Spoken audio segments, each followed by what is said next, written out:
আজিৰ আমাৰ এই শুভক্ষণত উপস্থিত সমগ্ৰ মৰিগাঁও জিলাৰ ব্যক্তিসকল, স্বাধীনতা সংগ্ৰামৰ যুঁজাৰু সেনানীসকলৰ পৰিয়ালবৰ্গ, মোৰ শ্ৰদ্ধাৰ ইয়াত উপস্থিত সুধীবৃন্দ তথা ৰাইজ,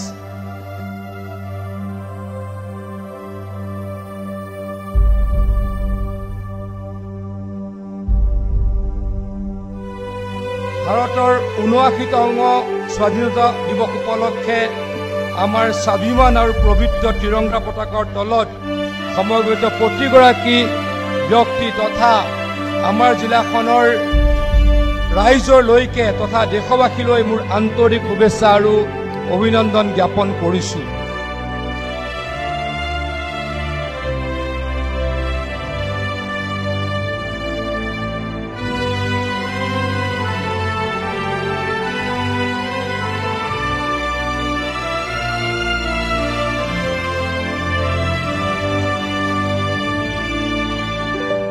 আমাৰ দেশ হৈছে বৈচিত্ৰ্য আৰু সম্ভাৱনাৰে পূৰ্ণ এখন দেশ।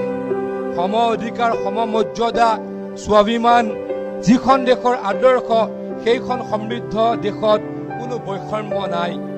জ্ঞান আৰু আধ্যাত্মিকতাৰ আধাৰত সপোনৰ এক সমৃদ্ধিশালী, শান্তিপূৰ্ণ আধুনিক ভাৰত নিৰ্মাণৰ বাবে মাননীয় প্ৰধানমন্ত্ৰী শ্ৰীযুত নৰেন্দ্ৰ মোদী ডাঙৰীয়াৰ সবকা সাথ, সবকা বিকাশ, সবকা প্ৰয়াস, সবকা বিশ্বাস আদৰ্শৰে অনুপ্ৰাণিত হৈ সমাজৰ সকলো স্তৰৰ জনসাধাৰণৰ সমবিকাশৰ বাবে আজি আমি সংকল্পবদ্ধ।